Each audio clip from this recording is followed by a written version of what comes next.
cross over that to other pages. Yeah, yeah. I'll cross over to pages also, sir.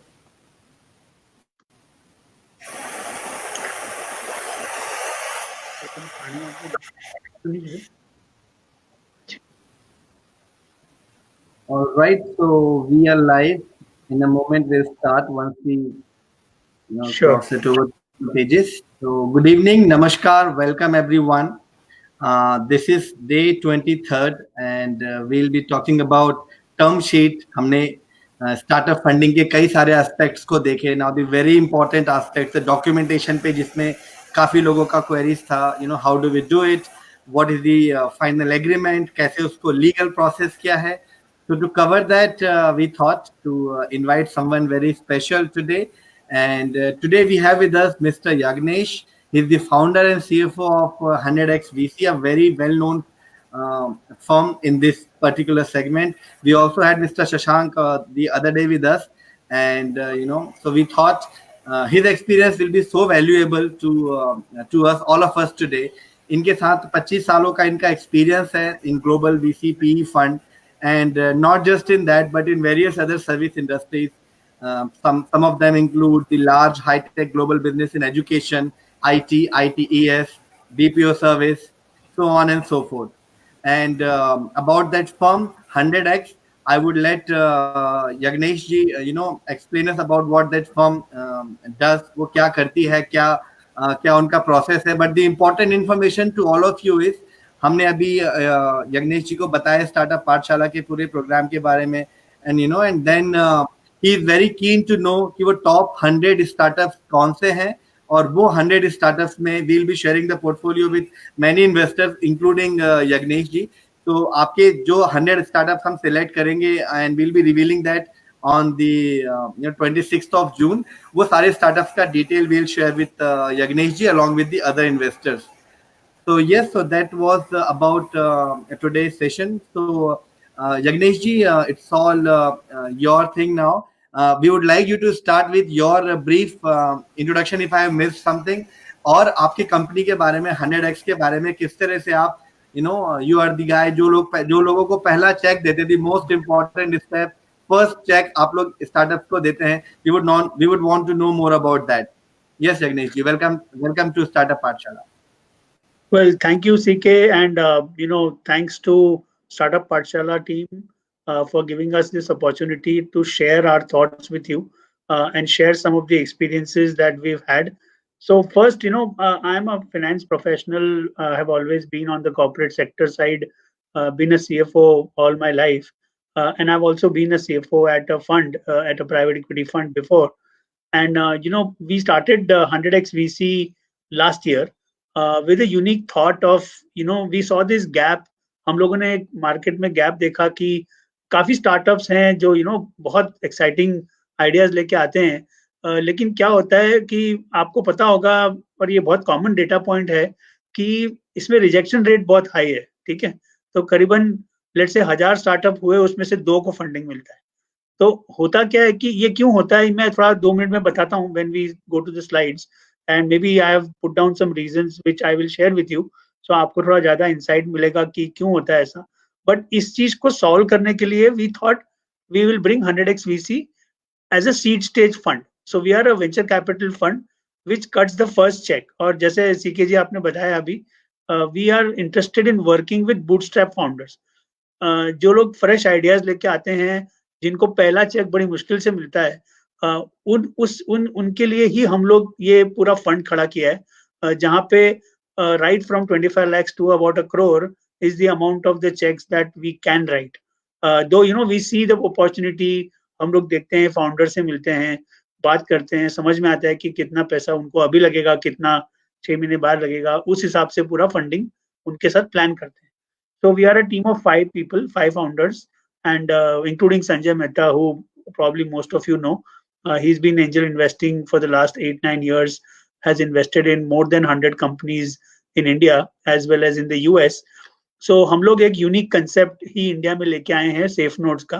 वो भी मैं आपको presentation के time पे बताऊंगा कि what is that unique iSafe notes that we are investing through.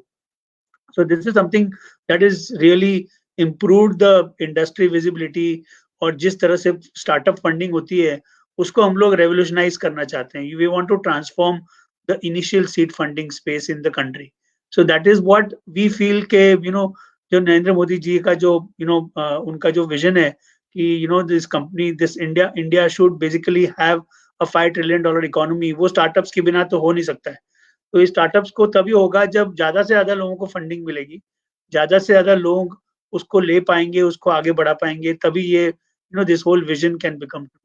So with that thought, I'll jump on to the presentation and we'll discuss some of the aspects. So term sheet, शायद बहुत लोगों ने word सुना हो. Term sheet एक piece of paper है या document है जिसमें कुछ key terms लोग agree होते हैं, right है. Investor है और company है और founders हैं. ये दोनों जब बैठते हैं तो कुछ की टर्म्स एग्री होते हैं ताकि जो इन्वेस्टमेंट होता है वो किस कंडीशन पे आ रहा है और वो किस तरह से होगा, उसका सारा टर्म्स वगैरह डिस्कस होता है, उसको टर्म शीट बोला जाता है. But however I will take a few slides before which I would like to share with you before I kind of jump on to the term sheet, right. So कुछ interesting concepts हैं, कुछ discussions हैं, वो पहले कर लेते हैं and then we will jump on to the actual deep dive on the term sheet. Okay? Sure. Yeah. So I will start my presentation now, CK, if that's okay. That's absolutely fine. Just one point I wanted to add. हम लोग daily क्या करते हैं, we keep taking questions from all of you और हम हमारे expert से बोलते हैं कि आप उनको आंसर करें. Today we'll take it little differently क्योंकि आज का टॉपिक थोड़ा टेक्निकल है. हम आपके सारे क्वेश्चंस लेंगे but just hold on to your thoughts. Once the presentation is over उसके बाद हम आपके सारे क्वेश्चंस लेंगे. So will not be interrupting after the each slide, will wait. और लास्ट में जब यज्ञेश जी का प्रेजेंटेशन पूरा हो जाएगा तब हम आपके सारे क्वेश्चंस लेंगे. कोई भी क्वेश्चंस को हम अनआंसर्ड नहीं छोड़ेंगे but we will take that today at the very end of the session. Yes. Yeah, thank you very much, Chandrakant. So that's what what happens typically is that मतलब जब हम presentations करते हैं तो हमें पता रहता है कि क्या questions आएंगे viewers के दिमाग में.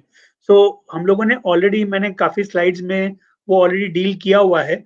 So I would request again, as CK said, please note down your queries and as they get solved, keep striking them off, but keep your queries ready. At the end of the presentation, जो भी कुछ बची होंगी queries या जो भी कुछ नहीं समझ में आया या कुछ और deep dive करना है, so I'll be happy to kind of clarify. ठीक है? Sure. Sure. So let's just jump on to the slides now. So this is a beautiful slide that basically shows how startup funding कैसे होती है. How does startup funding work? So typically starting में left side से दो founder होंगे या एक founder होगा, वो typically दूसरे founder को ढूंढता है, अपना business idea share करता है. He gets the idea which he thinks is a multi-million-dollar idea. ठीक है? वो co-founder के साथ discuss करता है. सो एक में से दो co-founder हो जाते हैं और उसके बाद वो लोग शुरू में अपना आइडिया बाउंस ऑफ करते हैं अपने नियर एंड डियर वंस के साथ, अपने close family, relatives, advisors, mentors के साथ. सो होता क्या है कि उनका आइडिया कुछ लोग बाय कर लेते हैं, कुछ लोग उसके साथ आइडेंटिफाई कर लेते हैं. सो होता क्या है कि they also join the whole bandwagon. So co-founders के साथ कुछ लोग और जुड़ जाते हैं जो लोग ये पाई को बड़ा कर देते हैं. ठीक है? So family and friends join and then slowly there is a discovery of a company of some sort at this stage. उसके बाद में होता है कि हम लोग फाउंडर्स हो गए, उनके साथ कुछ उनके दोस्त, मित्र, फ्रेंड्स, फैमिली, रिलेटिव्स लोगों ने कुछ आइडिया बैक किया, कुछ पैसा भी डाला बाय द वे, वो थोड़ा आइडिया आगे चला, उसको थोड़ा डेवलप किया और ये फर्स्ट सीड राउंड पे आ गए. ठीक है? जब फर्स्ट सीड राउंड होता है तो you basically go to either a seed stage VC fund like 100x.vc or you go to an angel investor or you discuss your ideas with the angel investor, and that's when he actually that's when probably your first pitch happens of your business idea in a very formal way, क्योंकि वो तो अनजान है, they don't know you, so you have to introduce yourself, your business idea, your experience, how you will make this big and all the other related aspects.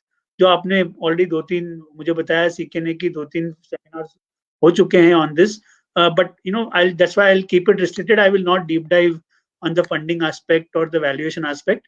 I'll keep myself restricted to broadly. So seed fed के बाद obviously फिर बड़े funds involve हो जाते हैं. उसके बाद जब कंपनी दूसरे स्टेज पे पहुंच जाती है, सीरीज ए हो जाता है, सीरीज बी हो जाता है, इवेंचुअली वो कंपनी आईपीओ भी कर सकती है।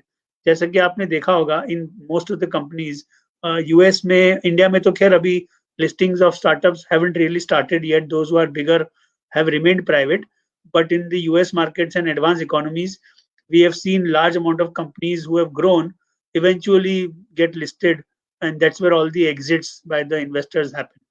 So basically, this is a slide that explains the journey of the startup funding very well. Okay, मैंने पहले बताया कि ये रिजेक्शन रेट काफी ज्यादा है स्टार्टअप्स में। 1000-2000 स्टार्टअप में से 3-4 को फंडिंग मिलती है। तो why does this happen? Why startups don't really get funded? So what are the reasons? Correct? सबसे बड़ा रीजन ये है कि companies which can't really grow that fast and cannot absorb capital are not interesting for VC और investors. जब तक वो company बड़ी नहीं होगी, जब तक बड़े इन्वेस्टर नहीं आएंगे, ठीक है, छोटे मोटे इन्वेस्टर इन्वेस्ट करेंगे तो कंपनी एक हद तक आगे जा सकती है। उसके बाद बढ़ना, तो काफी कंपनियां को शुरू का कैपिटल मिल जाता है, but if they can't really grow fast and they can not absorb capital. So when I am saying absorb capital, they have to have the potential to take more cash as investment and then keep growing revenues at that multiple pace. So उस company में ही पैसा लगाएंगे लोग जिसमें लगेगा कि भाई मैं 10 करोड़ डालूं तो ये कंपनी कल 25 करोड़ का रेवेन्यू करेगी, कल मैं इसमें 50 करोड़ डालूं तो कंपनी 150 करोड़ का रेवेन्यू करेगी। So these are the kind of companies which get funded. So आपको ये तय करना है फाउंडर्स कि आपकी वो कंपनी ऐसी है क्या जिसमें आप कंटिन्यूसली कैपिटल एब्सॉर्ब कर पाओगे। टिपिकली एसेट हेवी बिजनेसेस में वीसी फंडिंग नहीं आता है, ठीक है। तो आपने देखा होगा कि लॉट ऑफ केपेक्स है, मशीनरी है, प्लांट है, उनके लिए दूसरे काफी फंडिंग ऑप्शंस हैं, लाइक बैंक फंडिंग है, सिक्योरिटी फंडिंग है। तो उसमें इस टाइप की फंडिंग नहीं होती है। तो अगर आपका startup is very asset light, has asset light business models that invest in technology and people, marketing and sales, and just like any other e-commerce company or B2B SaaS companies, उन companies में ही VC का पैसा ज्यादा आता है। Lack of focus, हम लोगों ने काफी, हम लोग पिचेस डेली देखते रहते हैं, in a month we must be probably seeing 150-200 pitches. Basically what we are trying to say is that there is a lot of lack of focus that happens from the founders. Founders कभी कभी ये भूल जाते हैं कि उनका solution क्या है, वो ज्यादा एक्सप्लेन करते हैं अपना प्रोडक्ट बजाय के क्या प्रॉब्लम वो लोग सॉल्व करना चाहते हैं। सो पहले आपका प्रॉब्लम स्टेटमेंट सही हो जाए, उसके बाद आप सीक्वेंस में जाके बताइए भाई ये मैंने प्रॉब्लम देखा और ये क्यों मुझे लगा कि प्रॉब्लम है, क्यों इतना बड़ा प्रॉब्लम है, वो आपको समझाना बहुत जरूरी है ताकि लोग समझ सके कि क्या प्रॉब्लम आप सॉल्व कर रहे हैं। दूसरी चीज ये काफी देखा गया है कि एक तो होता है कभी कभी सिंगल फाउंडर होता है, उसके लिए जर्नी बहुत टफ होती है। मैं ऐसा नहीं कह रहा हूँ कि सिंगल फाउंडर्स को पैसा नहीं मिलता है, बट थोड़ा टफ हो जाता है बिकॉज फिर जैसे जैसे बिजनेस ग्रो होता है, he has to start incorporating more people in the company, and the more he is able to delegate, the better the growth of the company is. So यही है कि काफी देखा है कि कॉम्प्लीमेंट्री स्किल सेट्स वाले फाउंडर्स होते हैं, कभी एक टेकी हो गया, एक मार्केटिंग हो गया, एक स्ट्रेटेजी हो गया, एक प्रोडक्ट हो गया, दूसरा ऑप्स हो गया। सो some of these skill sets of founders are very important for a company to be valued by a VC properly. Otherwise, people will reject it saying, एक ही फाउंडर है, खाली टेक्नोलॉजी जानता है, धंधे के बारे में नहीं पता है, कैसे पैसा बनाएगा, हाउ प्रॉफिट करेगा। तो ये सारे क्वेश्चंस आते हैं, इसके लिए उनको फंडिंग नहीं मिल पाती है। Yagnesh ji, I'm so tempted to ask one thing actually. Please आपने बोला कि सिंगल फाउंडर्स को थोड़ा सा मुश्किल होता है इन्वेस्टमेंट लाने में। काफी सारे एक्सपर्ट्स ने हमें यही बताया कि यस दिस इज ट्रू, और हमने जितने भी इन्वेस्टमेंट सबमिट कराए हैं सभी का इस पे तो एक सिंगल थॉट है कि yes this is very right. लेकिन जो इससे संबंधित प्रॉब्लम है, जैसे हमारे पास काफी अर्ली स्टेज के स्टार्टअप्स हैं, उनको अच्छा को फाउंडर नहीं मिलता। तो अगर आप शेयर करना चाहें आपका एक्सपीरियंस से कि हम एक अच्छा को फाउंडर कैसे ढूंढ सकते हैं जिससे हमारा विजन भी अलाइन हो और फाउंडर्स कॉन्फ्लिक्ट भी कम हो। नहीं, वैलिड क्वेश्चन है सीके जी। तो इसका जवाब ये है कि देखिए काफी फोरम्स हैं जहाँ पे you will be able to meet professionals, like अभी लिंक्डइन हो गया, आपका कंपनी में आपने बिजनेस आइडिया तो बना लिया, लेकिन आपको अभी प्लेटफॉर्म चाहिए, एक ऐप बनाना है या प्रोडक्ट क्रिएट करना है, तो आपको एक टेकी की जरूरत है। आपके पास बिजनेस पूरा क्लियर है, आपको पता है कि कैसे बनाना है, पैसा क्या है, लेकिन आपके पास वो टेक्निकल कैपेबिलिटी नहीं है। So you will have to go to places like these as well as also. अभी हम लोगों ने हाल ही में, शायद आपने सुना भी हो, हम लोगों ने फाउंडर डेटिंग का एक प्रोग्राम चालू किया था। तो उसमें क्या होता है कि हम लोग कॉम्प्लीमेंट्री स्किल वाले फाउंडर्स भी आते हैं। अभी जैसे कोई टेक्निकल फाउंडर है, उसके पास बिजनेस आइडिया नहीं है, बट वो कोई भी टेक्नोलॉजी के साथ प्रोडक्ट खड़ा कर सकता है। तो हम लोगों ने फाउंडर डेटिंग प्रोग्राम भी किया था 100x में, और ये हम लोग हर 2-3 महीने में करते हैं। तो हमारा इवेंट भी पब्लिश हो जाता है कि भाई इस तरह से फाउंडर डेटिंग होगा। तो उस टाइम पे ऑल फाउंडर्स जिनका आइडियाज में उनको को फाउंडर नहीं मिल रहा है, उसके लिए हम लोग ये पूरा उनको प्लेटफॉर्म पे लेके आते हैं। तो ये एक बहुत अच्छा जरिया हो गया, और ये हम लोग ज्यादा भी करना चाहते हैं और करेंगे भी। बट आपका भी जैसे स्टार्टअप पाठशाला में कोई एक प्रोग्राम बना सकते हैं जिसमें फाउंडर डेटिंग कर सकते हैं। और ये बेसिकली बहुत फ्रूटफुल होता है। हम लोगों ने 3-4 किए हैं और काफी अच्छा रिस्पॉन्स मिला है। सो अब 100x और startup Pathshala can jointly do this program. That is just one of the suggestions I have. But otherwise, you will have to keep looking out and also meet people and also gain that trust. क्योंकि मिलना easy है, लेकिन अपना idea cell करना उसको, अपने business idea पे लेके आना उसको, उसके लिए थोड़ा टाइम स्पेंड करना पड़ता है. So you will have to really look for those kind of professionals, like-minded, and then maybe have a lot of dialogues with them, bring them on board, and then maybe go ahead in your journey. I think it's a wonderful idea, founders dating platform, and definitely my team will work with you, और हमें चाहेंगे कि हम उसमें कुछ fruitful कर पाए, और हमारे सारे स्टूडेंट्स के लिए और भी जो स्टार्टअप्स हैं, अर्ली स्टेज स्टार्टअप्स जिनको को फाउंडर मिलने में तकलीफ है, हम उनके लिए प्लेटफॉर्म बिल्कुल लाना चाहेंगे. Thank you so much for that input. बिल्कुल. तो we'll definitely do that, and I'm sure a lot of single founders will find it very useful. आगे चलते, बेसिक यूनिट इकोनॉमिक्स हम लोगों ने काफी देखा है कि आइडियाज बहुत अच्छे होते हैं, फाउंडर भी अच्छा है, पैशनेट है, लेकिन उसको बेसिक यूनिट इकोनॉमिक्स का क्लैरिटी नहीं है. तो when I am saying unit economics, भाई कितने में अपना गुड्स बेचा है, उसमें अपना प्रॉफिट कितना होगा, ग्रॉस मार्जिन कितना होगा, एबिडा कितना होगा, ये जानने के लिए बहुत इंपॉर्टेंट है कि आपका अपना होमवर्क सही हो. और आगे जाके लेट्स से वॉल्यूम पे, स्केल पे, जब आप दो यूनिट बेचोगे और उसके मुकाबले 20,000 यूनिट बेचोगे, तब वो यूनिट इकोनॉमिक्स कैसा दिखेगा, और आप कितना नेगोशिएट कर पाओगे आपके कॉस्ट ऑफ गुड्स के लिए वेंडर के साथ, ये बहुत इंपॉर्टेंट होता है समझना. तो some of them can't really explain के विद स्केल मेरा यूनिट इकोनॉमिक्स कैसे इंप्रूव होगा. ये बहुत इंपॉर्टेंट चीज है, आप लोग ध्यान में रखिएगा. ऑल्सो ये बहुत बड़ा प्रॉब्लम है कैपिटल स्ट्रक्चर. सो मैं थोड़ा ज्यादा डिटेल में समझाता हूँ. मतलब कौन कितना परसेंटेज होल्ड करता है, कौन किसकी हेल्प कर रहा है. समझो कोई, बहुत देखा गया है, कॉमनली हम लोग देखते हैं ये स्टार्टअप्स में कि एडवाइजर लोग रहते हैं, they come and give advice to the founders, but then in return they ask a very high chunk of equity.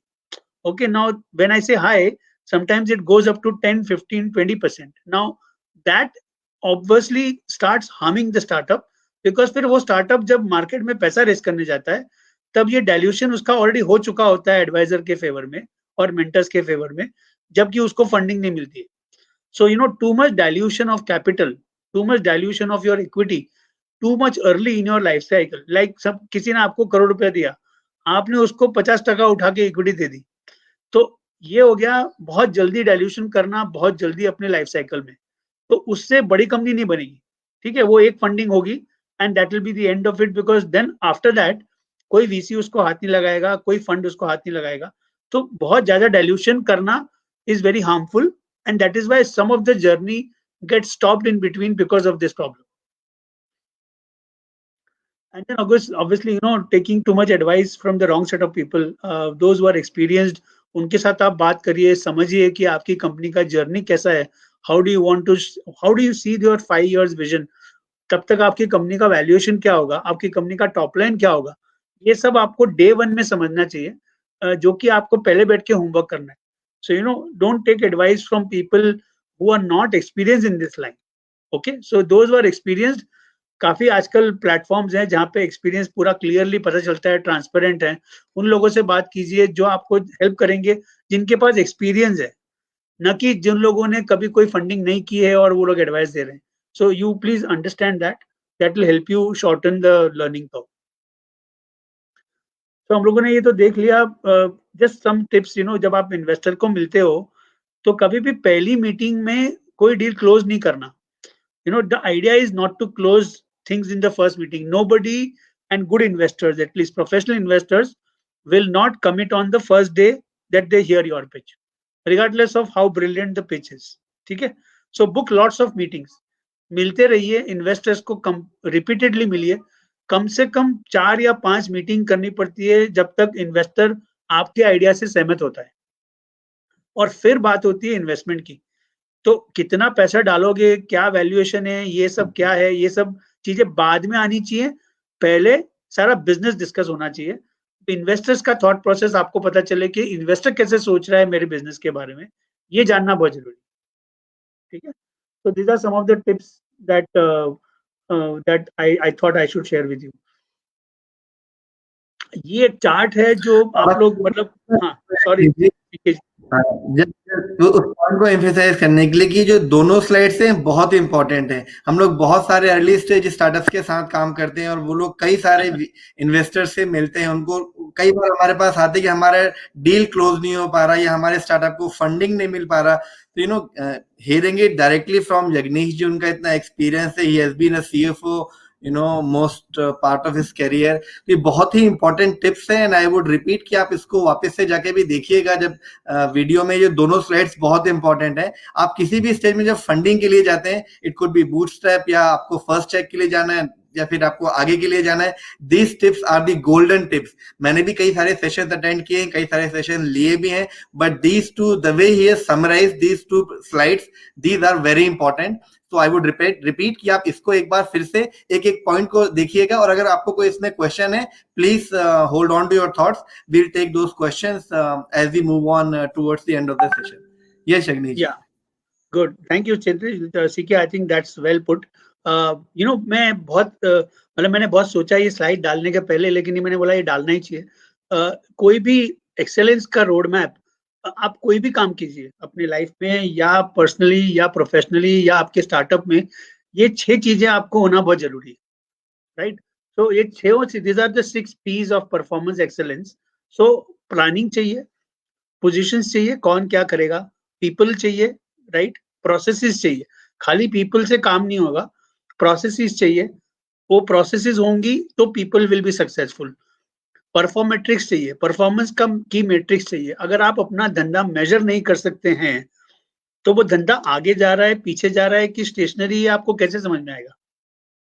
So unless you learn ways of measuring your performance, you cannot grow. So understand this very clearly, and of course above all there has to be unrelenting passion. Even if you fail, keep trying till you succeed. That passion has to be there. So the 6 P's are always very, very important to remember. Keep applying them. Don't just, these are not some slide out of a book. This is actually real. This is the way success is coming to people.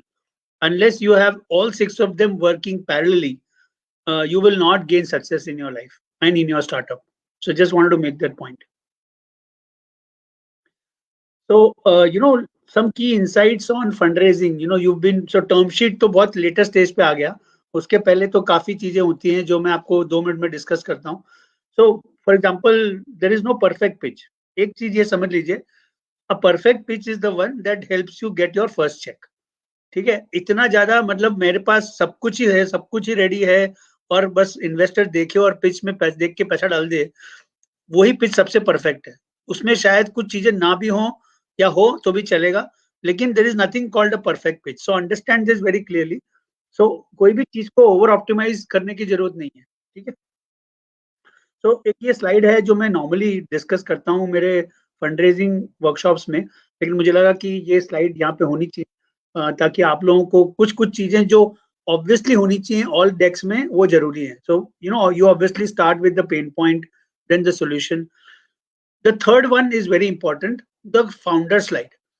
सो इसमें किस तरह से आपको अपना founders को present करना है, ये बहुत इंपॉर्टेंट होता है, क्योंकि अर्ली स्टेज फंडिंग में वीसीज का 60 to 70% वेटेज फाउंडर्स के ऊपर होता है। सो ये स्लाइड इस तरह से बननी चाहिए, ज्यादा टेक्स्ट नहीं चाहिए, कहाँ कहाँ आपने काम किया है उसका लोगोस चाहिए, क्या एक्सपर्टीज है होना चाहिए, और वो कंपनी में क्या कर रहा है वो होना चाहिए। ये बहुत इंपॉर्टेंट स्लाइड है। ऑब्वियसली क्या डिलीवरी मॉडल है आपका, क्या प्रोडक्ट है, क्या यूएसपीज हैं। कभी कभी हम लोग देखते हैं कि मार्केट अपॉर्चुनिटी वाला स्लाइड नहीं होता है, तो मार्केट अपॉर्चुनिटी आपको दिखानी पड़ेगी। अनलेस ये बड़ा मार्केट नहीं है तो कोई नहीं डालेगा उसमें। आप बोलोगे भाई मेरे को लोकल धंधा करना है, इतना ही मार्केट है, मेरे पास यही एक सिटी है, तो obviously this becomes less attractive for investors.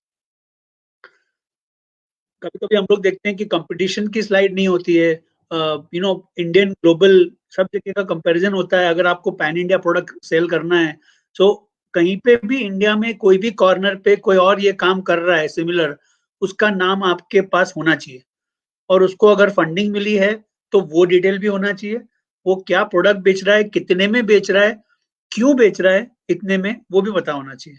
So this is a slide which requires lot of hard work. So please work on that. Have every data ready with you so that when the investor asks you questions, ऐसे ना लगे अरे भाई investor को कोई नाम पता है कि भाई आपके इंडस्ट्री में ये अच्छा कर रहा है और आपको नहीं पता. So that shows lack of preparation. So don't do that. Work hard and get all the competition in place. क्या आपकी जर्नी रही है वो तो आप बताएंगे ही. कुछ यूजर टेस्टिमोनियल्स, ये बहुत इंपॉर्टेंट चीजें होती हैं कि यूजर टेस्टिमोनियल्स, आपने जिन जिन के साथ प्रोडक्ट शेयर किया उनका क्या फीडबैक था. अच्छा, वो फीडबैक के बाद आपने प्रोडक्ट को इम्प्रोवाइज कैसे किया, वो दिखाना बहुत जरूरी है. Future road map, sales, market and product, ये बहुत जरूरी है. आगे का प्लान, गो टू मार्केट, सबसे इंपॉर्टेंट ये है कि आप कस्टमर कैसे लाएंगे.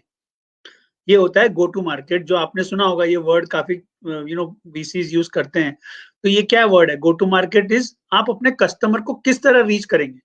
ऑफलाइन रीच करेंगे, ऑनलाइन रीच करेंगे, मिक्स करेंगे, B2B में ही जाएंगे या B2C में जाएंगे, ये सब GTM का पार्ट है. इन्वेस्टमेंट मेड सो फार, अगर किसी ने इन्वेस्टमेंट डाला है कंपनी में, कितने डाला है, फाउंडर्स ने क्या डाला है, अभी तक क्या रेवेन्यू मिला है, ये बहुत जरूरी है. कभी कभी ये स्लाइड्स नहीं होती हैं. की फाइनेंशियल मैट्रिक्स का एक समरी स्लाइड, एक ही स्लाइड होना चाहिए जिसमें सारा समरी हो. और अगर आप पैसा रेस कर रहे हो तो कितना रेस कर रहे हो और वो कितना तक चलेगा. ये तो लोग लिख देते हैं कि मेरे को कितना चाहिए, लेकिन ये कितने दिन चलेगा पैसा, और वो चलाने के लिए मेरे को क्या आउटकम लाना है.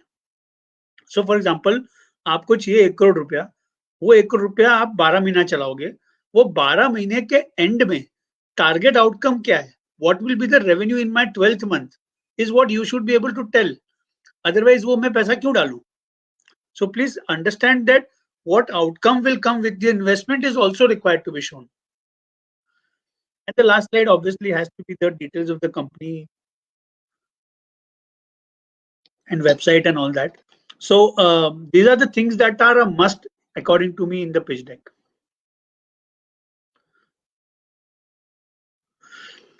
So let's just see some of the points and then I'll jump on to the term sheet actually, which will explain what the things are.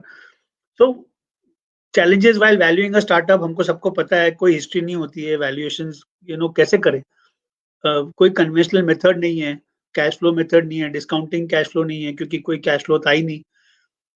So lot of VCs और seed stage funds use these things, quality of founders. इसलिए मैंने कहा वो founder की slide पे time spend करना बहुत जरूरी है.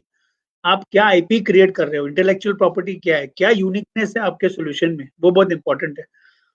कैश कितना चाहिए आपको रिक्वायर्ड टू पिवट और reach that minimum viable product, वो बहुत जरूरी है. डिसरप्टिव एलिमेंट्स आपके सोल्यूशन में, आपके प्रोडक्ट में क्या डिसरप्टिव है, ये आप नहीं बता पाओगे तो कंपनी का वैल्यूएशन किसी को समझ में नहीं आएगा कि मैं कितना वैल्यू करूं इस कंपनी को.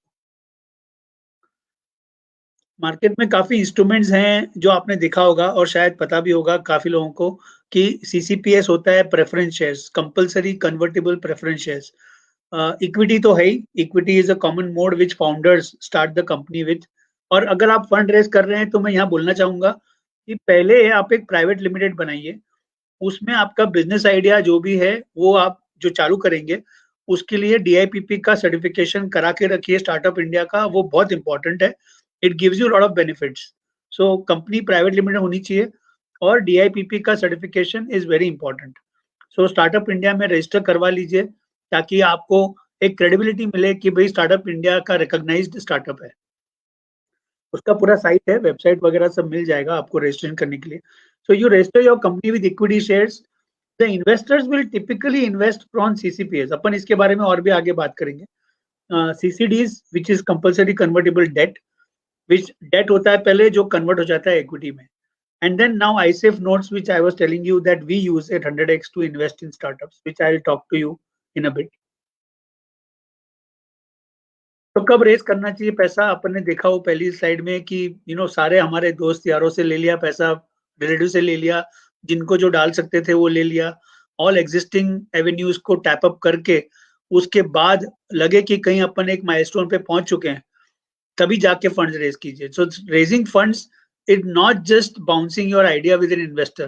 It requires a lot of foresight and planning. काफी लोग ये चीज नहीं समझते हैं, उनको लगता है ये एक आइडिया है, बस मेरे पास ही आइडिया है। आइडिया का कोई वैल्यू नहीं है। Please founders, let us understand this. Idea का कोई वैल्यू नहीं है जब तक आपके पास प्लानिंग नहीं है एग्जीक्यूट करने का और उसको आर्टिकुलेट करके पैसा रेज करने का, तब तक वो आइडिया बेकार है। So whom they should founders approach to raise money.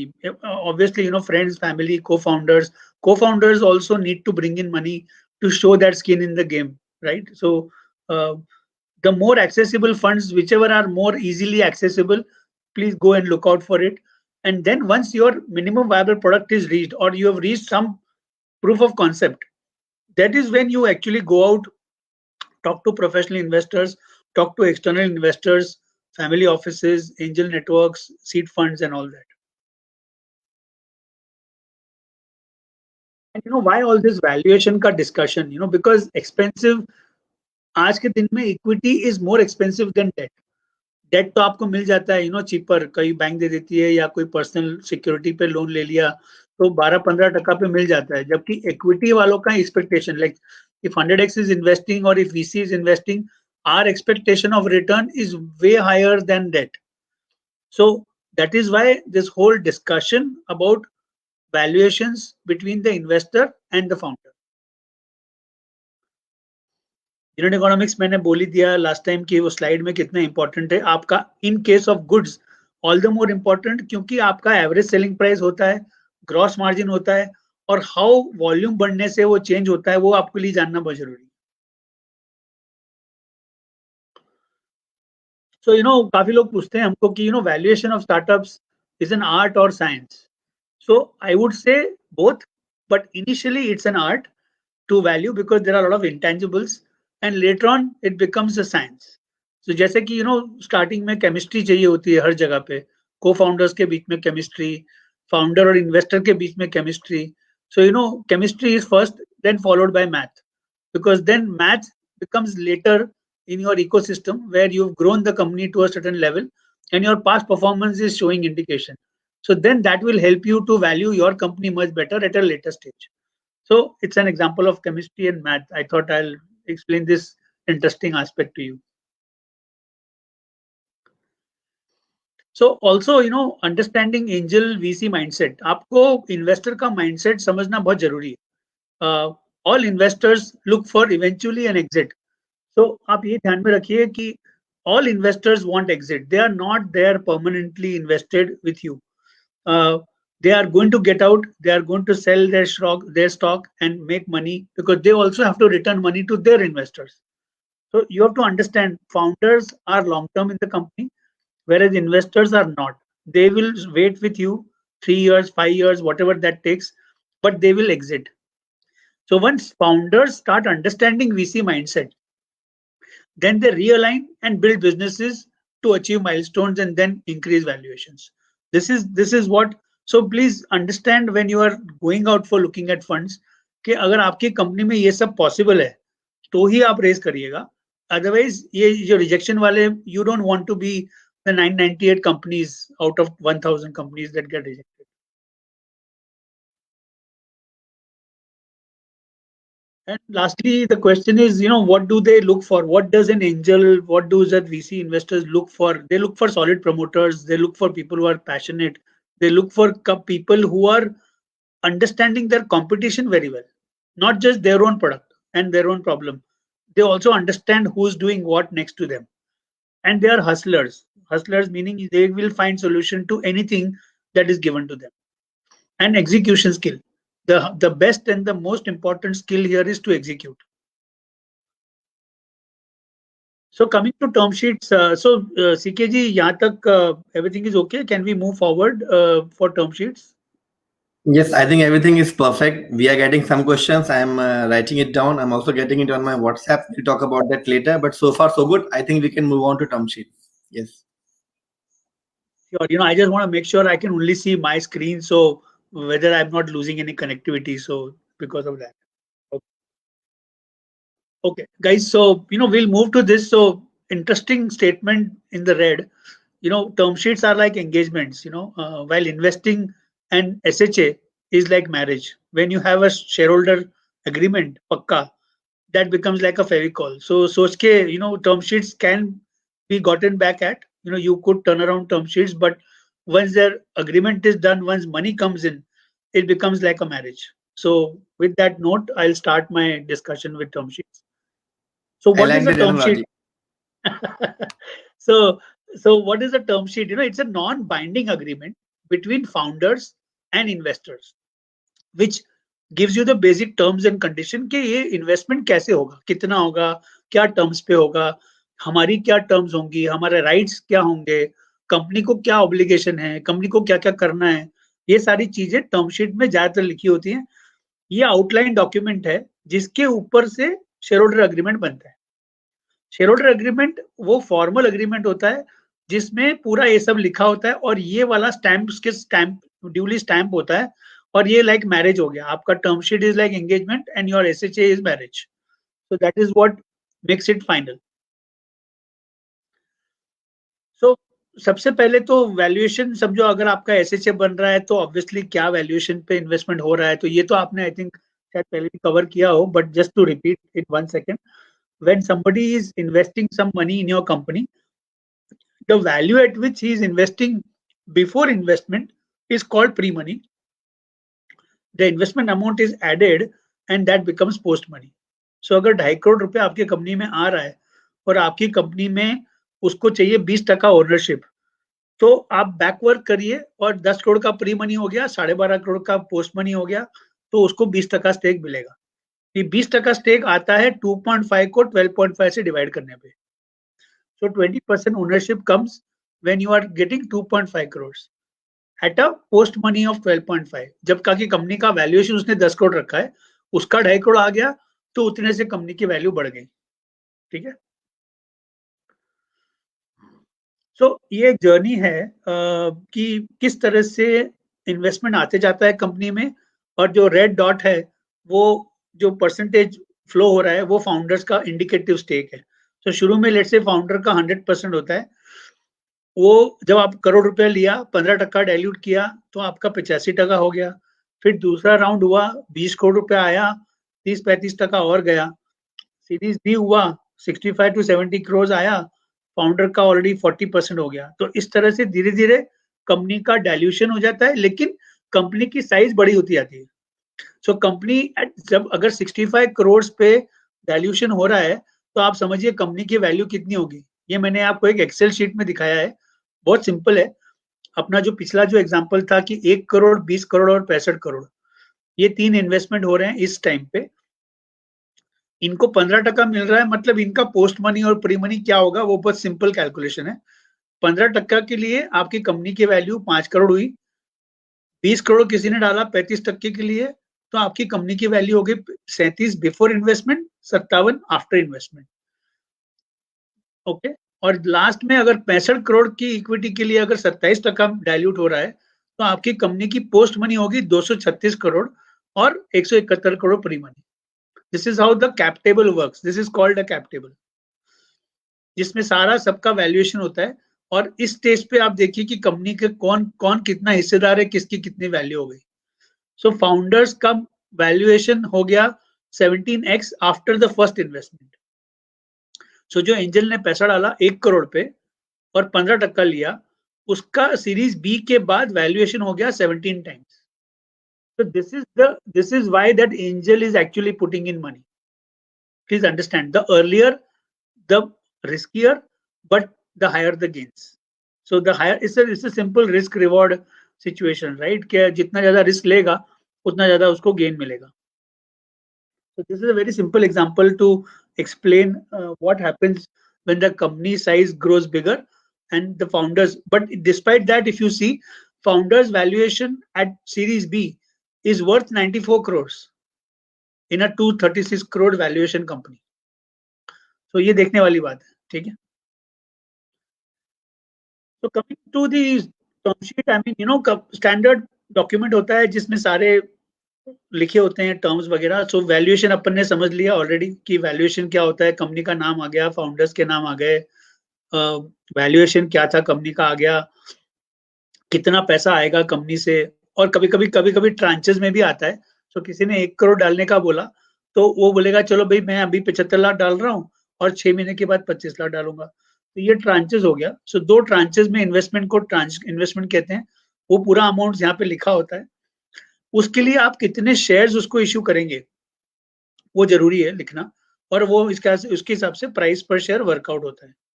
और जो मैंने कहा कि वो डाइल्यूशन की जो बात थी 1 करोड़ के लिए 15%, so that becomes percentage dilution, which means 1 crore is invested for 15% of the equity. Securities में मैंने आपको ऑलरेडी बताया कि इक्विटी होता है, सीसीपीएस होता है जो कि मोस्ट प्रेफर्ड चॉइस होती है, क्योंकि इन्वेस्टर होगा वो इक्विटी नहीं लेगा क्योंकि उसका राइट पहले होता है पैसे के ऊपर, भले वो बाद में आ रहा हो फाउंडर्स के, लेकिन वो पहले पैसा लेगा जब भी कोई भी एग्जिट होगा. सो that is called liquidation preference. वो अभी आएगा आगे, मैं समझाता हूँ.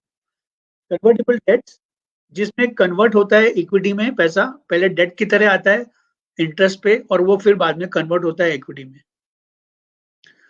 जनरली प्राइस राउंड में जो जिस राउंड में वैल्यूएशन हो जाता है उसमें जनरली कन्वर्जन 1:1 होता है, 1 CCPS to 1 equity. So that is the conversion terms. बड़े बड़े इन्वेस्टर जो होंगे वो राइट लेने के लिए, उनका पैसा डालने के लिए they might ask you a board seat. तो आपका बोर्ड ऑफ डायरेक्टर्स में एक सीट रिजर्व करना पड़ेगा उनके लिए. ये आई थिंक थोड़ा लेटर स्टेज पे ज्यादा इंपॉर्टेंट है, अर्ली स्टेज के लिए इतना इंपॉर्टेंट नहीं है. बट हाँ, एक प्रोफेशनल इन्वेस्टर आएगा और अगर वीसी आएगा तो he will demand a board seat. So कोई भी इंपॉर्टेंट मैटर होता है कंपनी का वो बोर्ड के पास जाता है डिसीजन के लिए कंपनी में. तो इसके लिए उनको चाहिए कि वो एक सीट उनके लिए रिजर्व रहे.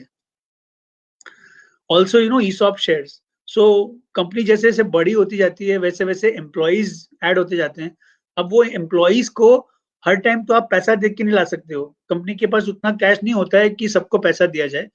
तो these are all ESOPs are nothing but employee stock options. So employee stock options में उनको एलिजिबिलिटी होती है कि आगे जाके कंपनी के शेयर्स वो सब्सक्राइब कर सकें. So that is one way of remunerating employees by giving an ESOP pool. So all investors will want to have one ESOP kitty created in the company so that the company's future growth path is actually taken care of. And obviously investors don't want to dilute. Founders को ही dilute करना पड़ेगा ESOP kitty बनाने के लिए.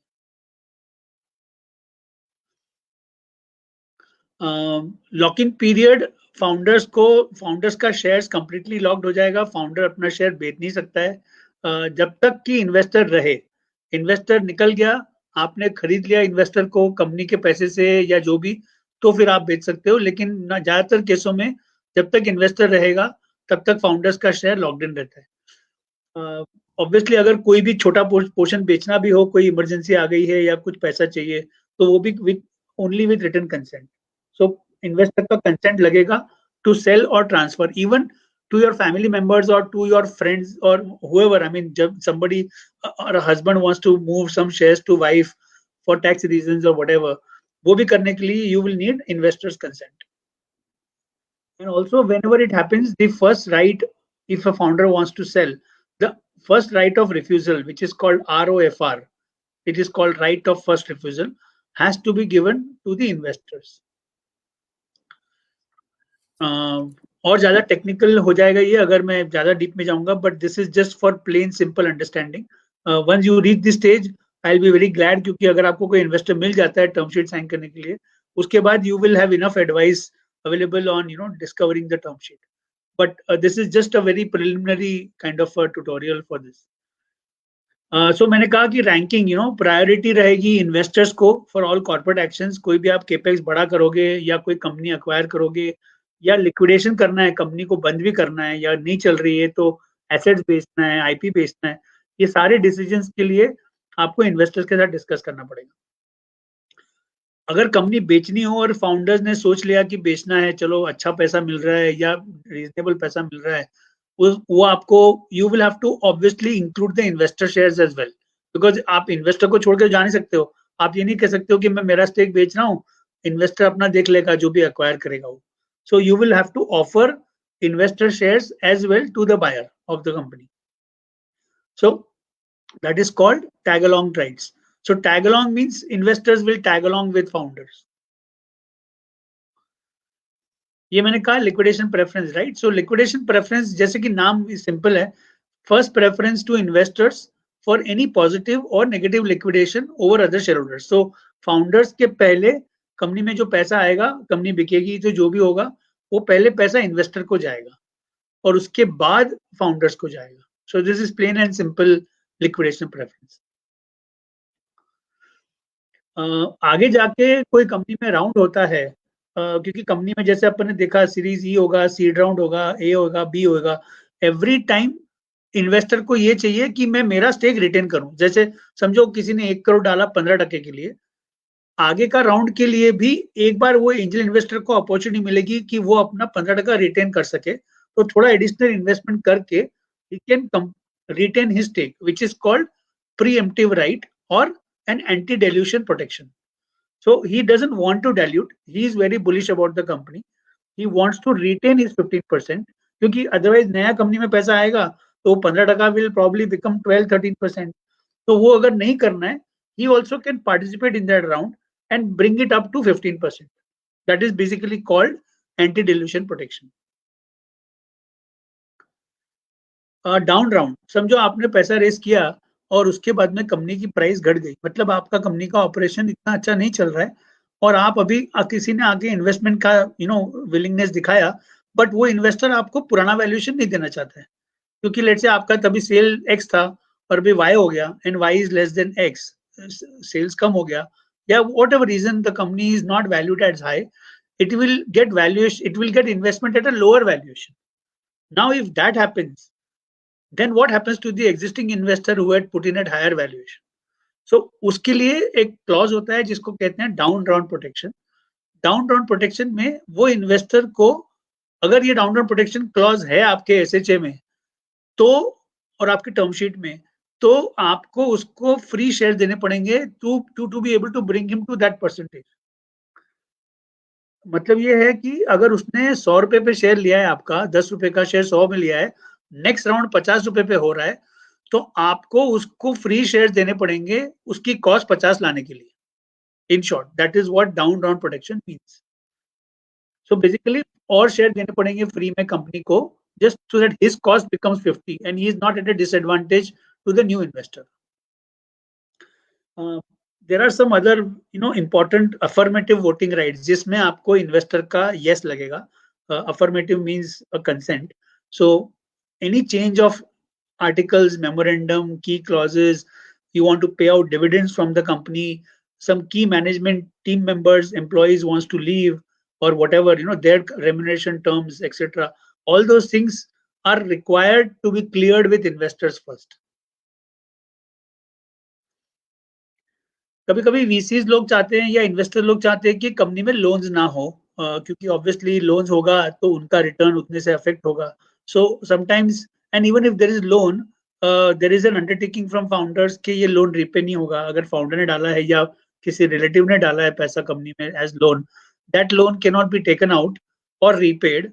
Maybe it has to get converted into equity first, or that repayment has to be kept on hold till the investor is there in the company. Of course, there are information inspection rights which are there. companies में investor can ask for information anytime, monthly, quarterly, MIS देना पड़ेगा आपको, sales figures, cash flow figures, traction, सब कुछ contracts वगैरह. You will have to show this routine information to investors. Also quarterly updations, financial statements yearly, all that has to be shared with investors.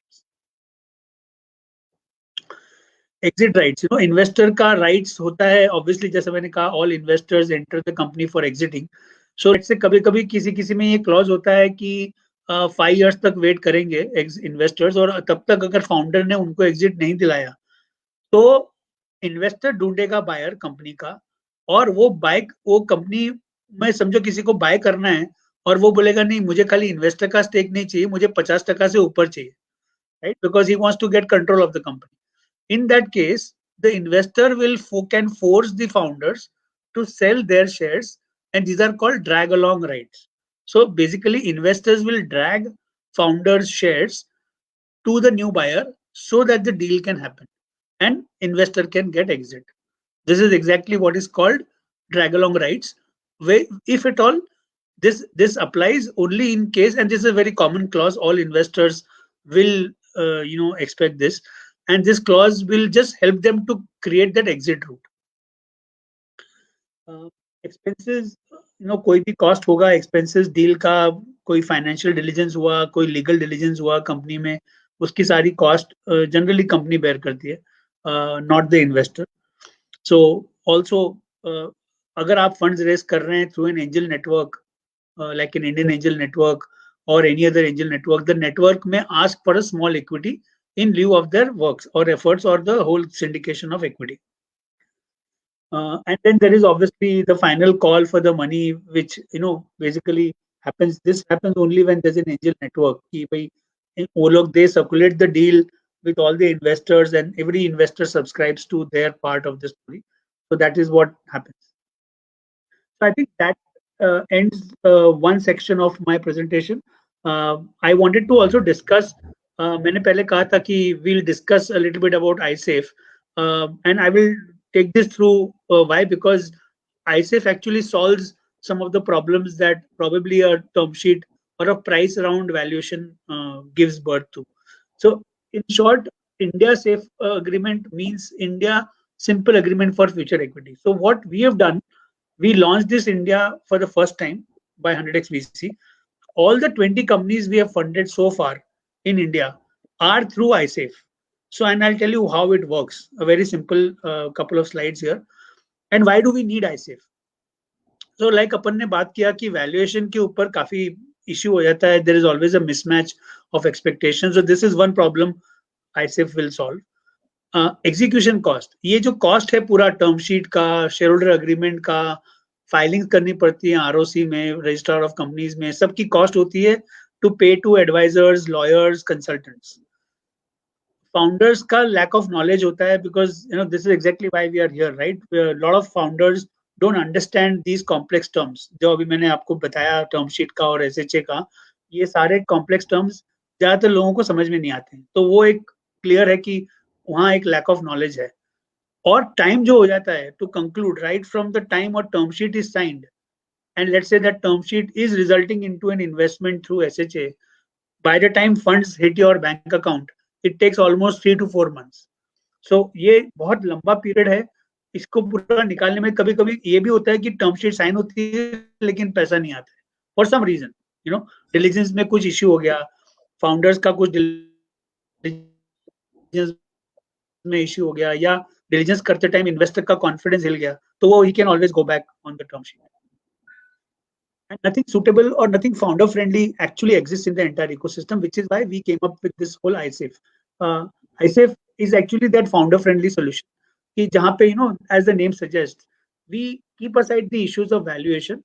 Valuation के लिए agreement होना जरूरी नहीं है, because obviously key metrics नहीं है. So an iSafe can be done without coming into a frozen valuation. It's a simple 5-page document, and there is no need of expensive lawyers or consultants, so cost is drastically reduced. Time taken to conclude transactions can be as low as 2 to 3 weeks. So in our case, some of the companies we funded, we closed it within a week to 10 days also. And then, founder can spend that more valuable time into their business and rather not worry about, these complex laws, processes, documents, terms. So it's very legit. So these are the advantages of iSafe as against a standard CCPS. So this is also comes in way of a CCPS. So this is also legally, it takes shape of CCPS, but however, some terms are tweaked in that. iSafe is a convertible note, just like a CCPS, which is neither debt nor equity that a startup issues to the investor. And then the equity is to be granted at a future date. So as 100x, we are not insisting for any equity right now. We are only taking at par CCPS at face value, जिसका conversion आपको future pricing round पे होगा. And there's a separate activity like जब भी आप SHA करेंगे, जब भी आपकी कंपनी ग्रो हो जाएगी, जब भी वैल्यूएशन पॉसिबल होगा, उस टाइम पे 100x को इक्विटी जाएगी. So that is the advantage why transaction can get closed very fast. And CCPS is reflected in the balance sheet under shareholder funds, just like equity. So remember, founders, only two things important. iSafe note is a very high resolution fundraising document and a mechanism. And it's a flexible one document security, which takes care of everything rather than a 50 page, 5500 page SHA. This just gets done in 5-page document. And these are some of the differences. What is the difference between a standard term sheet versus an iSafe? And this is my last slide. So, these are the various things. So board seat आपको नहीं देना है. In iSafe, there is no board seat required to be given. SHA नहीं है, तो कोई लंबा चौड़ा डॉक्यूमेंट पढ़ने की जरूरत नहीं है. आपके पास 5 पेज का डॉक्यूमेंट है. सबसे इंपॉर्टेंट वैल्यूएशन अग्री नहीं करना है. The equity is to be given at a pricing round later, not now. Voting rights नहीं चाहिए इन्वेस्टर को in an iSafe. Exit rights negotiate नहीं होते हैं. Just like and very few consent matters as compared to the long list that you saw in the term sheet. So in short, there are a lot of advantages in signing iSafe as compared to a priced money CCPS round. So I think with that, I will end my presentation. For your comfort and for safety and for convenience, we have shared the copies of the iSafe agreements on our website. There's a whole tutorial that CKG, I would request all founders to go to this page, 100x VC stroke iSafe. यहाँ पे मेरे tutorials भी हैं on iSafe. पूरा एक video lecture है, master class है. So, founders are feel free to kind of look at that. And if at all any queries are there, happy to address it. My email ID is right there. So people can write to me as well. And, happy to be open for questions, CK. Yeah. Thank you so much, Yagnesh ji. It was a wonderful I hope session. I did everything on time. Yeah, right, bang on time. And in fact, काफी सारे लोगों का कहना भी है कि अभी तक का मोस्ट एंगेजिंग सेशन है. काफी लोगों के क्वेरीज भी थे. And now I would request, काफी लोगों ने क्वेश्चंस पूछ लिए हैं, फिर भी किसी को पूछना है, so you can keep writing that in the comment section. Meanwhile I will take few questions. सबसे पहला क्वेश्चन यज्ञेश जी ये है कि जो हमें मिला है, अगर इन्वेस्टर्स हैप्पी नहीं है, so how can they redeem their share at what price? पहला क्वेश्चन जो हमें मिला है यूजर से. अगर बीच में उनको समझ में आता है कि things are not going fine, so what are the options with them? So आप किस केस पे पूछ रहे हैं, iSafe में कि नॉर्मल CCPS? आप दोनों के कॉन्टेक्स्ट में बता सकते हैं. तो नॉर्मल CCPS में कैसा है कि normally the recourse to investor अगर हैप्पी नहीं है तो दो रीजन हो सकते हैं. एक तो कंपनी परफॉर्म नहीं कर रही है आज पे एक्सपेक्टेशन के हिसाब से, तो या तो कोई रिपेमेंट का क्लॉज नहीं है आपके में, बिकॉज आपके CCPS है तो it's a preference share. What you can only do is there is a consultative process with the startup that you will have to review, because ये क्या होता है, एवरी मंथ 3 months में रिव्यू होगा. Investor पूछेगा भाई आपने बताया था कि इतना करेंगे सेल, इतना क्यों नहीं हो रहा है. सो of course early stage investing is a risk. First of all, the investor has to understand. So there is not much recourse for an investor. Legally, you may still go to court, but the startup won't have the cash or the wherewithal to repay the investor because they would have already used the money by then. So practically speaking, it is very difficult to recover the investment. However, other courses are that you, along with founders, can look for a good buyer and then try to sell the company. If the company is not at the growth path, there'll be some other company who may be willing to buy this company. So try to get the company sold, try to get the IP valued at a good price and try to get an exit. उसमें क्या होगा, जो पहले पैसा आएगा वो obviously as you saw investor को पहले मिलेगा, और अगर बच गया, अगर इन्वेस्टर का प्रिंसिपल निकल गया, there is no expectation probably here for an interest or a gain, but at least if principal is recovered, then at least the investor is able to get an exit. So these are the situations where exit can be kind of arranged. Okay. I don't know if it Second answers his question. question है, yes, it certainly does. थोड़ा सा मैं speed से भी पूछना चाहूंगा क्योंकि बहुत सारे क्वेश्चन है मेरे पास है ना. I don't want to disappoint the viewers जिन्होंने पूछा है, and they have been very patient. तो thank you so much. आप लोगों ने आज you didn't अपने bombarding नहीं की questions की. You were very patient. Thank you for that.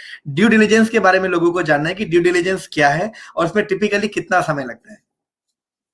So due diligence आप स्टेज पे डिपेंड करता है. लेट्स से आप 100x पे अप्लाई कर रहे हैं, बूटस्ट्रैप्ड हो, कंपनी अभी 3-4 महीने पहले फॉर्म हुई है, तो ड्यू डिलिजेंस में ज्यादा टाइम नहीं लगेगा. हम लोग बिजनेस मॉडल देखेंगे, आपका कुछ इंक्वायरीज होगी, फाउंडर का रेफ चेक होगा, कंपनी में तो ज्यादा हिस्ट्री नहीं है तो कुछ ज्यादा देखने का कुछ है नहीं. सो वो diligence can happen in a flat 10 to 15 days time. However as you progress through the journey, you become bigger, you start creating history, right? So history create होती है तो ट्रांजैक्शन हिस्ट्री आता है, तो सेल्स हिस्ट्री आता है, तो audit होता है. ये सब चीजें देखने में जितना ज्यादा आप लेटर स्टेज पे हो, उतना diligence can take more time. And then there are professional agencies which will step into, like a VC is looking at a 5 crore funding deal. There will definitely be a chartered accountant firm or somebody who will start doing a legal diligence or a financial diligence, right? So they may appoint a law firm and an accountant firm to kind of do the legal and financial diligence. So that may take at least 1.5 to 1 month if your everything information is ready and presented nicely and explained to the consultants or the advisors or the legal diligence guy and the financial guy, then you can do it faster. But I have seen in case of VC deals, diligence normally takes 1.5 to 2 months. Okay.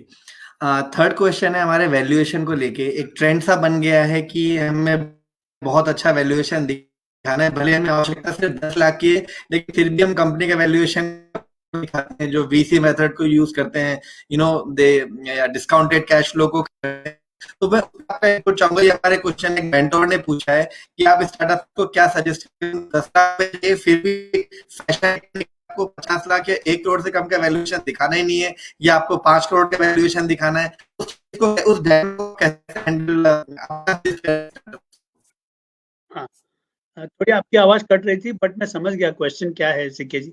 मेरे को my only advice to founders and to mentors who are advising startups is the following, that पहले तो जो discussion होगा वो company के बारे में होगा और अपॉर्चुनिटी के बारे में होगा और फाउंडर्स के बारे में होगा.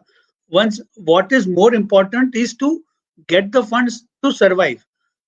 I'm not saying कि I made that point right कि आपको अपना इक्विटी इतना सस्ते में नहीं देना है, वो एक बात है, लेकिन इतना भी नहीं होना चाहिए कि पैसा आ रहा है और आप इक्विटी को लेके बैठे हो. वो उसका एक फाइन बैलेंस होता है जो you have to arrive at, because expectation of founders will always be high, which is why we started work on ISAF, and that is how this solves this problem, because founder का expectation कभी भी ज्यादा होगा, investor का expectation कभी भी कम होगा. कभी कभी वो चीज मैच हो जाती है बीच में, people find middle ground, common ground, and then they come and sign the document at a mutually agreed price. But I would still suggest focus is to keep the company alive, keep the company surviving, growing, such that, and you use the money wisely to create a much bigger valuation later on. Even if you, let's say, didn't get the valuation that you wanted as of the first stage or the second stage or the third stage, you create that much value with the money that you get, that this whole shortfall gets compensated later. So valuation ka aspect mein, and valuation is, as I said, the earlier you come, the more articulate it becomes. It's not science, it's basically art. So I don't believe in a concept of DCF for a bootstrap founder. There is no question of a DCF for a bootstrap founder. I could make any amount of projection in an Excel sheet and I can justify any valuation for a startup. So that typically is not a good way of progressing and discussing valuations.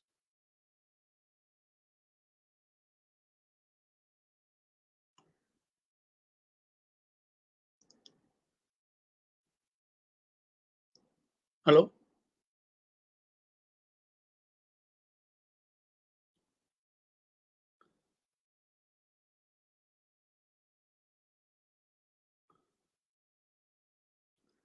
Hello.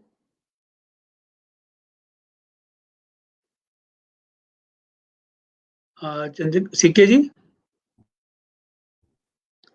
Yes, yes. Can you hear me? Yeah, now I can. Okay. So the question was the debt versus equity कि अगर किसी को सिर्फ 10 लाख रुपए चाहिए है और वो उसको मार्केट से लोन मिल सकता है या फिर किसी से वो उधार ले सकता है प्राइवेट से या फिर बैंक से, या उसको 10 लाख रुपए के लिए फिर इक्विटी के उसके पास इन्वेस्टर भी है, उसके पास एक लोकल एंजल है जो उसको 10 लाख रुपए दे सकता है, व्हाट इज योर एडवाइस कि उसको लोन पे जाना चाहिए या फिर इक्विटी पे जाना चाहिए? देखिए, इक्विटी का एक पोर्शन वही मैंने बताया कि इक्विटी कितने, अगर तो कंपनी में कैश फ्लो जनरेट होके उसको 10 लाख आप रीजनेबल पीरियड में लौटा सकते हो, तब तो I would suggest you create a debt, और आपको लग रहा है आपके बिजनेस मॉडल में दम है और आप वो कैश क्रिएट करके साल 1.5 साल में पैसा वापस कर सकते हो, then I would suggest take a debt and typically take it and then repay it back soon enough. If you're feeling that the business opportunity you have on your hand is wonderful, then creating a debt is better. However, otherwise, if you think आपका gestation period लंबा है, आपका product बनने को time लगेगा, market option को time लगेगा, तो आप वो इक्विटी लीजिए, लेकिन वो इक्विटी के लिए इतना ज्यादा डायल्यूशन करने की जरूरत नहीं है. एंड समटाइम्स क्या होता है कि इन्वेस्टर बैठ के बोलता भी है कि यार चल ठीक है, अभी बहुत अर्ली है, अभी अपन वैल्यूएशन का बात नहीं करते हैं, तू ये पैसा रख ले, जब वैल्यूएशन होगा तो सोल्यूशन ये है कि आगे जाके लेट से कोई बड़ा फंड डालेगा, उससे थोड़ा डिस्काउंट में एंजल इन्वेस्टर को इक्विटी मिल जाएगी. सो that is the via media solution for this. Okay. एक क्वेश्चन है ट्रेंचेस में कि आजकल ये कई सारे इन्वेस्टर्स हैं जो एक साथ पैसा नहीं देते हैं, वो टर्म शीट में जैसे आपने भी मेंशन किया था वो माइलस्टोन बनाते हैं कि अगर आपने ये अचीव किया तो हम आपको अगला इंस्टॉलमेंट या अगला पार्ट देंगे, अगर नहीं किया तो नहीं देंगे, और वो ट्रेंचेस कई बार कॉम्प्लेक्स हो जाते हैं और माइलस्टोन फाउंडर्स को नहीं पता होता कि वो अचीव कर पाएंगे या नहीं कर पाएंगे, तो ऐसे टर्म शीट्स को एक्सेप्ट करना चाहिए या फिर ट्रेंचेस को कैसे नेगोशिएट कर सकते हैं? बड़ा अच्छा क्वेश्चन है ये, and this is a very typical problem between an investor and a founder. So ये पेचीदा सवाल है, लेकिन इसका जवाब भी सिंपल है कि आप अभी टर्म शीट साइन कर रहे हो, you have to know everything that you are signing. कल उठ के वो बोलेगा सर 6 महीने में आपका सेल्स ट्रिपल होना चाहिए, तो वो सोचो कि आप कर सकते हो कि नहीं. आपके go back to the drawing board.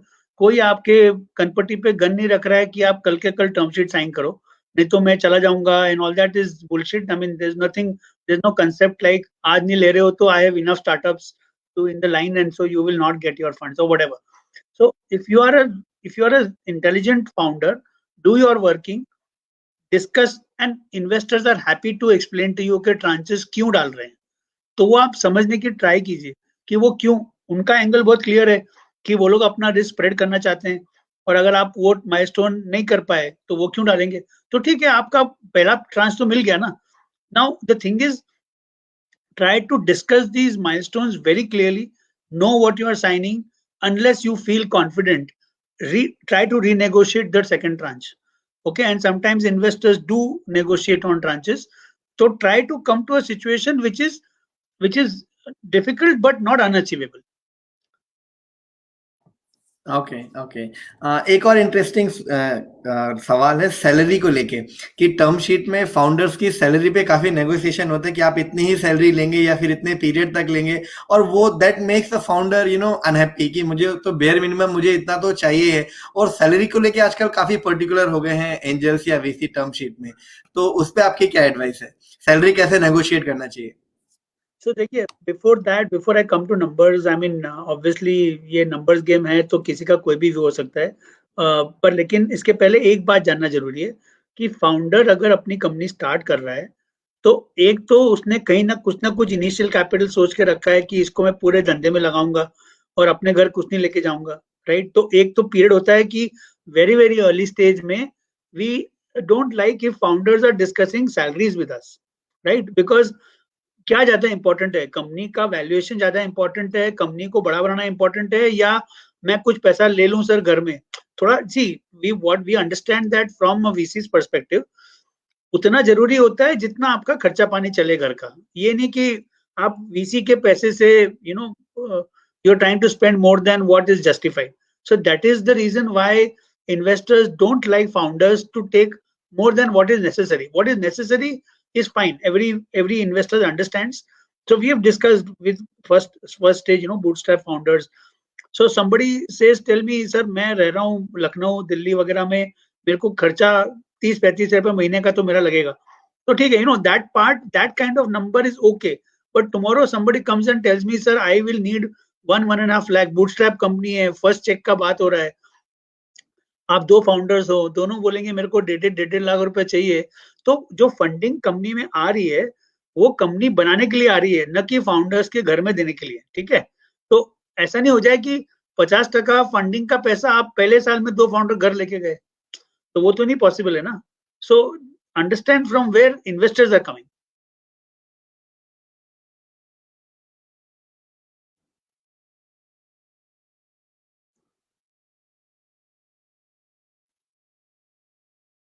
C K ji, आपका नेटवर्क ठीक है? I think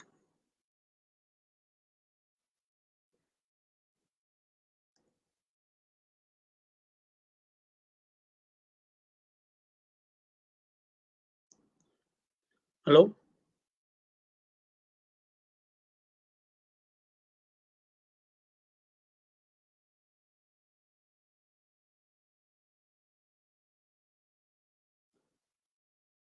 Yeah, I think CK ji has just dropped out. I think he should be logging in any minute. I am trying to read some of the questions, and let me see if I can address some of them. I think CK is back. Yeah, CK Yeah. ji. So I mean, एक example चाहिए लोगों को quickly, pre money और post money के एक बार फिर से आप एक्सप्लेन कर सके विद एन क्विक एग्जांपल, वो लोग चाह रहे हैं। तो समझिए आपके पास इन्वेस्टर है जो 2.5 करोड़ रुपए लगाने को तैयार है और उसको चाहिए 20%। This is not typically what will come from investor कि मैं आपके कंपनी में 2.5 करोड़ लगा रहा हूँ और मेरे को 20% चाहिए आपके कंपनी का। तो इसका क्या मतलब हुआ? इसका मतलब ये है कि वो 2.5 डालेगा और 2.5 के लिए उसको 20% चाहिए। मतलब आपकी कंपनी को उसने वैल्यू किया 10 करोड़ पे प्री मनी, और 2.5 करोड़ लगाएगा तो 12.5 हो गया, तो 2.5 ऑन 12.5 इज 20%। सो इन्वेस्टमेंट के बाद आपकी कंपनी हो जाएगी 12.5 करोड़ वर्थ, इन्वेस्टमेंट के पहले आपकी कंपनी हो गई 10 crore worth. That is the simple meaning of pre money and post money. एक क्वेश्चन और है, मुझे बहुत अच्छा, हालांकि क्लियर नहीं है, मिस्टर कालिया आपका नाम भी आपने बड़ा अच्छा यूनिक सा रखा है कि what percentage of equity is accepted to avoid dilution and other effects while dealing with investors. I think बहुत ही वेग प्रश्न है आपका, I don't think it is very clear कि क्या, मतलब मैंने मेरी 2-3 स्लाइड में समझाया था कि कितना परसेंट डाइल्यूशन करोगे तो कितना कैसे जर्नी होगा, क्या वैल्यूएशन होगा, मतलब एक एक्सेल का एग्जांपल दिया था मैंने मेरी स्लाइड में, तो वो आप वापस से देखेंगे तो क्लियर हो जाएगा।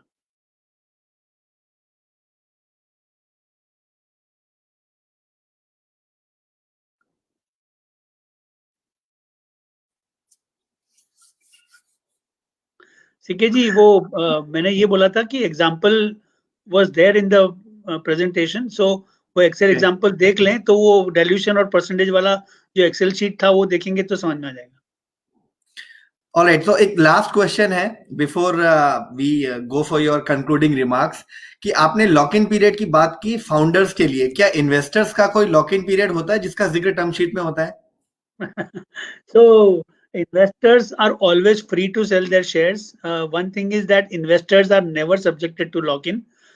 However, कभी-कभी कोई एंजल फंड होगा, उसका लॉक इन होता है 1 आध साल का, वो एज पर सेबी रेगुलेशंस होता है, बट अदरवाइज इन्वेस्टर्स के लिए कोई लॉक इन नहीं होता है। He can sell the shares any time to anybody. हाँ, ये जरूर है कि वो फाउंडर को बोलेगा कि वो किसको दे रहा है, ताकि फाउंडर्स को भी आगे निभाना है नए सेट ऑफ इन्वेस्टर्स के साथ, तो जनरली वो कंसल्टेटिव अफेयर होता है। इट इज नॉट के पेपर पे तो परमिशन नहीं चाहिए फाउंडर का, ठीक है, एग्रीमेंट में नहीं होगा, लेकिन प्रैक्टिकली ये होता है कि लेट्स से आज मुझे 100 इसको बेचना है किसी को, तो I will tell the founders के look, I have a buyer, this is happening at a valuation which is okay with you, which is good, and it is not harming your interest, and I want my exit. So in that case, after due consultation and advice with founders, this happens. But technically, legally, investors are not bound for any permission from founders. All right, so I think that concludes all our question answer session. If you still have any question, जो यज्ञेश जी ने mention किया, उनका email ID है, आप उनको email कर सकते हैं, आप हमको ईमेल कर सकते हैं startuppathshala@gmail.com पे. हम वो क्वेश्चन यज्ञेश जी तक पहुंचाएंगे और आपको उसका आंसर भी पहुंचाएंगे. And I think till date जो भी क्वेश्चंस आपने हमसे पूछे हैं, हमने सारे क्वेश्चंस आंसर किए हैं जीमेल पे. एक भी ऐसा अनआंसर्ड क्वेश्चन नहीं है जो हमने, ऐसी कोई क्वेश्चन नहीं है जिसको हमने आंसर नहीं किया हो. So you can still ask Yagnesh ji directly or through Startup Pathshala. Avinash ji, CK ji, Avinash ji का I think एक comment है, it's 2.5 on 12.5 which becomes 20 and not 25%. So 2.5 is to be divided with 12.5 to come to 20%. Okay, I hope Avinash आपको अभी clarification मिल गया होगा. So I think हम लोग 16 minute extra चले गए आज, but I think it was justified. We were going at perfect pace. काफी अच्छा मजा भी आ रहा है, काफी सारे क्वेश्चंस और भी हैं, but I think we can take that offline. And thank you so much Yagnesh ji. और जो आपने फाउंडर्स डेटिंग का कॉन्सेप्ट बोला है, काफी सारे लोगों के फीडबैक है कि उस पर आप प्लीज आप अपने कंक्लूडिंग रिमार्क्स में फाउंडर्स डेटिंग के बारे में और डिटेल में बताएं, और क्या हमारे व्यूअर्स हैं इनके साथ हम किसी दिन, किसी संडे या किसी और दिन फाउंडर्स डेटिंग ऑनलाइन कुछ कर सकते हैं. अपने कंक्लूडिंग रिमार्क्स में आप उसका मेंशन जरूर करें. So, well, concluding remarks, तो मेरा कुछ है नहीं खास. I mean, my only wish is that as many startups who are watching this, they all work on what this whole discussion was, take a lot of cues from what my presentation was, and try to work on each aspect. हर एक aspect पे काम कीजिए, क्योंकि इसके अलावा success is not easy, जैसा सबको पता है. और ये मत समझिएगा कि आपके पास एक brilliant idea है तो आपको पैसा मिल जाएगा. मतलब ये मुश्किल है assume करना. उसके लिए काम करना पड़ेगा, उसके लिए आपको कॉन्स्टेंटली रोड शो करना पड़ेगा, इन्वेस्टर से बात करनी पड़ेगी, और आप इस जर्नी में काफी सीखोगे. आप जितने इन्वेस्टर से बात करोगे, I mean obviously the professional ones, I mean I am not including people who do not understand the sector. उनसे पैसा लेके मतलब भी नहीं है. That is called dumb money. So always take money from smart people, from people who understand your sector, who understand investing, who understands valuations, who understands investors and can help you raise that next round. So वो investor से बात कीजिए जो आपको next round में help कर सके. So that is what my parting advice is. And I mean, keep at it. I mean, please feel free to write into us. जो भी आपका pitch decks हैं, अगर आप ready हैं, जो आपने presentation में आज देखा, तो हमारा pitch ID है pitch@100x.vc. उस email पे आप अपना pitch mail कर सकते हैं. हमारी टीम इवैल्यूएट करेगी, और आपको अगर सिलेक्ट हो गए तो फिर आपको कॉल पे आ जाएंगे, और whatever the next step will be, our evaluation team will get back. So do that. I will also be in touch with CK ji, as he said, once the shortlisting is done, we will try to go through all the 100 startups and see which ones are more interesting, and we will invite them for next steps. And again, all the best to you founders. Be at it, and let us know what you need, and we'll be there to help you. Yeah, and before you go, can this founders dating be done online, they are asking? Yes, so what we'll do is I will get back to you on this. So we did a couple of physical sessions and they were extremely helpful, because क्या होता है जब दो founders मिलते हैं तो उनको काफी chemistry भी होना चाहिए मैच करके, right? Apart from just talking to each other, तो वो आजकल अभी ऑनलाइन ही करना पड़ेगा आज के टाइम पे, बिकॉज और तो कोई जरिया है नहीं. सो बेसिकली ये होगा कि हम लोग ऑनलाइन हमारी टीम से बात करेंगे, कोई इवेंट डिस्क्लोज करेंगे, तो हमारा लिंक्डइन, फेसबुक, ट्विटर, इंस्टा सब पे पेजेस हैं, हम लोग अनाउंस करेंगे इवेंट. और अगर सीके जी के साथ करेंगे तो ऑब्वियसली सीके जी और हम जॉइंटली प्रमोट करके आपको बता देंगे कि कब है, तो उस टाइम पे आप अप्लाई कीजिएगा. और हम लोग पूरा शॉर्ट लिस्टिंग करेंगे डील्स का, किसको कौन से फाउंडर चाहिए, उसको वैसा प्रोफाइल फाउंडर्स का शॉर्टलिस्ट करेंगे और फिर आपको मिलाएंगे ऑनलाइन. सो इसके लिए थोड़ा टाइम लगेगा, क्योंकि ये इसकी काम के लिए प्रिपरेशन बहुत चाहिए. इट इज नॉट दैट हमने आज वेबिनार डिसाइड किया और कल आ गए, वो ऐसा नहीं चलेगा. इसमें फाउंडर्स को डेटिंग के लिए बहुत इंपॉर्टेंट है कि रिक्वायरमेंट समझ में आए कि किस टाइप का फाउंडर चाहिए. सो उसके लिए हमारी टीम को थोड़ा टाइम जाता है, लेकिन in the process, we will definitely do it, and you should wait for announcements on our various social media handles. Yeah. So yes, I think thank you so much Yagnesh ji. It was a wonderful session. बहुत अच्छा लगा आज आपके साथ interaction में. लोगों का कहना फिर से आप इनको एक बार लेके आइएगा. आई होप कि आप हमारे जिस दिन हम लोग अपना हमारा जो वैलिडेटरी है, जिस दिन हमारे बाकी गेस्ट भी आ रहे हैं, वी विल वांट कि आप एक बार 5 मिनट के लिए वहां भी आए, just and meet these guys again. And thank you so much. And आपसे वापस मुलाकात करेंगे. Sure. Thank you all of Thank you. Thank you Startup Pathshala guys. All the best. Thank you.